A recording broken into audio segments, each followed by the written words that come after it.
హే guys, supreme court final judgement అయితే వచ్చేసింది. And ఈరోజు వీడియో ఏంటి అంటే అఫ్కోర్స్ మీకు thumbnail చూస్తేనే అర్థమైపోయి ఉంటుంది that supreme court final judgement మీద నా reaction. Let's get into the video. First మంత్తో అప్పుడు July 8th హియరింగ్ అయింది. అండ్ నాకు తెలీదు, ఆ రోజే ఏదో ఒకటి ఫైనల్గా చెప్తారేమో అని ఎక్స్పెక్ట్ చేశాను. But no, it did not happen. ఆ తర్వాత మళ్ళీ ఎన్టీఆర్ టైం అడగడం ఆర్ సంథింగ్ ఏదో అయింది. అండ్ దాన్ని మళ్ళీ పోస్ట్పోన్ చేశారు 1 week తర్వాత or something like that. Again మళ్ళీ అప్పుడు కూడా పోస్ట్పోన్ చేసినప్పటికీ I was really impatient yesterday. నిన్న మాత్రం ఒకవేళ వాళ్ళు ఏదో ఒక ఫైనల్ డెసిషన్ చెప్పకపోయి ఉంటే I would be very unhappy about it. నిన్న కూడా లిటరలీ హియరింగ్ అయ్యేటప్పుడు ఏమో ఈ రోజు కూడా పోస్ట్పోన్ చేస్తారేమో అని ఎక్కడో చాలా uncomfortableగా ఫీల్ అయ్యాను. But however they gave their final decision అనమాట. Thankfully because I'm very eagerly waiting to go to the college and learn some new things. Finally they gave their final decision, that is no rename. And judges ఆ final decision చెప్తున్నప్పుడు కూడా it was like a movie. అంత స్లోగా re-NEET no re-NEET అసలు వాళ్ళ వర్డ్స్లో కూడా clarity లేకుండా చెప్పారు. To be honest I was very tensed up. ఇంకా ఏ పాయింట్కి రీచ్ అయ్యానంటే ఏదైతే అయింది ఫస్ట్ ఏదో ఒకటి చెప్పండి, అలా సస్పెన్స్ మూవీలా మాత్రం చేయొద్దు అన్నంత ఎగ్జైట్మెంట్కి రీచ్ అయ్యాను అనమాట. అండ్ ఫైనలీ అక్కడ కన్క్లూడ్ చేసింది ఏంటి అంటే no reNEET. To be honest I'm a bit happy about it because మళ్ళీ నీట్ పెట్టుంటే I would be really very you know of course prepare అయ్యేదాన్ని, చదివేదాన్ని, రాసేదాన్ని. ఎందుకంటే అందరికీ ఏమవుతుందో మనకి అదే అవుతుంది కాబట్టి ఇట్స్ ఫైన్. కానీ యూనో వాట్, ఒక ట్రూ నీట్ ఆస్పిరెంట్, ఒక ట్రూగా నీట్ అటెంప్ట్ చేసిన పర్సన్కి, ఆ 2 years హార్డ్ వర్క్ చేసిన పర్సన్కి మాత్రమే తెలుసు ఆ ఫీలింగ్ ఎలా ఉంటుందని. And I'm very happy that they have considered all the aspect. నేనేం చెప్పాలనుకుంటున్నానంటే ఆ 2 years ఒక ట్రూ నీట్ ఆస్పిరెంట్ చేసే హార్డ్ వర్క్కి అసలు హద్దే లేదనమాట. దెన్ నాకు ఎప్పుడైతే ఆ డేట్ తెలిసిందో నీట్ ఎగ్జామినేషన్ May 5th ఉంటుంది అని, we were very excited and we were like very tensed up.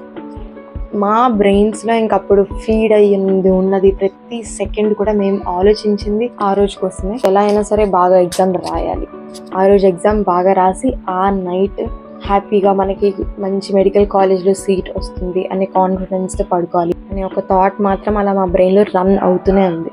And even exam రోజు కూడా ఏదైతే అయింది మనం 100% ఇవ్వాలంటే ఏదైనా సరే మనకు సంబంధం లేదు. మనం అప్పుడు వరకు చాలా కష్టపడ్డాం కాబట్టి దానికి తగ్గ రిజల్ట్ని మేము తీసుకుని అక్కడి నుంచి వెళ్ళాలి అనే ఒక చిన్ని హోప్ అండ్ థాట్తో మాత్రమే ఉన్నాం. అండ్ నీట్ ఎగ్జామినేషన్, దానికి మేము చేసిన ప్రిపరేషన్, హార్డ్ వర్క్, నేర్చుకున్నది, fun we had while learning everything. And మేము నీట్ ఎగ్జామ్కి ప్రిపేర్ అవ్వడానికి మా టైం నుంచి ఇచ్చిన ప్రతి సెకండ్ కూడా వర్త్ ఉంటుంది, దానికి తగ్గ వాల్యూ ఉండాలి అనే ఒక థాట్తోనే ఉన్నాము. అండ్ ఇంకొకటి ఏంటంటే వి నెవర్ గేవ్ అప్. ఎన్ని అప్ అండ్ డౌన్స్ వచ్చినా, ఎన్నిసార్లు మేము చాలా లోగా ఫీల్ అయినా, యాక్చువల్లీ నేనైతే హాస్టల్లో చదివాను, ఎన్నిసార్లు నేను నా పేరెంట్స్ని మిస్ అయినా సరే వాళ్ళని వదిలేసి ఉన్న ప్రతి సెకండ్కి ఒక వాల్యూ ఉండాలి అనే ఒక మోటో అండ్ ఒక థాట్తో మాత్రం నేను అక్కడ హార్డ్ వర్క్ చేశాను. ఎవరికి తెలుసు ఇలాంటి ఒక పెద్ద హంగామా అవుతుంది, ఇలా పేపర్ లీక్ జరిగి we did not even expect that to happen. మేము మా బ్రెయిన్స్లో ఫిక్స్ అయిపోయింది ఏంటి అంటే May 5th వరకు ఆ రోజు వరకు ఎంత హార్డ్ వర్క్ అయినా చేస్తాము, ఆ తర్వాత will literally enjoy our lives, will be very happy అనే ఒక మైండ్ సెట్తో మాత్రమే ఉన్నాము. అండ్ ఆ తర్వాత ఈ న్యూస్, ఈ హంగామా ఇవన్నీ కూడా we did not know that it was this serious. We are confident seat అయితే వస్తుందని. ఎక్కడో ఒక చిన్న అన్కంఫర్టబుల్ భయం, మళ్ళీ రీనీట్ పెడతారేమో, ఏమవుతుందో ఏంటని అందరికీ అనిపించవచ్చు. దట్ మళ్ళీ రీనీట్ పెడితే ఆల్రెడీ చదివారు కదా, రాయడానికి ఇంకేంటి భయం అని అనిపించవచ్చు. అఫ్ కోర్స్ రాయడానికి భయం అయితే ఏం లేదు. బట్ ద థింగ్ ఏంటి అంటే ఆ ముందు రోజు వరకు కూడా మా 100% ఇచ్చి 2 years కష్టపడి ఆ ముందు రోజు వరకు కూడా 100% ఇచ్చి రాసింది వేరు. అండ్ ఒకేసారి 30 days 10 days 40 days ప్రిపేర్ అయ్యి సగం టెన్షన్గా ప్రిపేర్ అయ్యి రాసింది వేరు. బికాజ్ తక్కువ గ్యాప్ కూడా కాదు వచ్చింది. It's almost I guess 2 months 2.5 months అలా అయిపోతుంది నీట్ ఎగ్జామ్ అయిపోయి.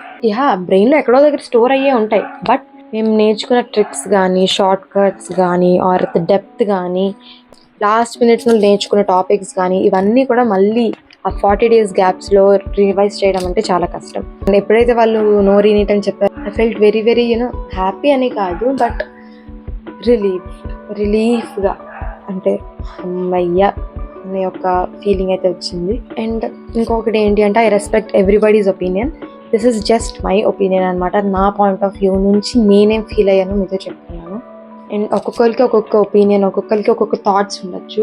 I'm not డిసోబేయింగ్ any one, I'm just sharing what I'm feeling. And మీకు ఇంకా ఎలాంటి వీడియోస్ కావాలి అనే దానికోసం please comment me down below.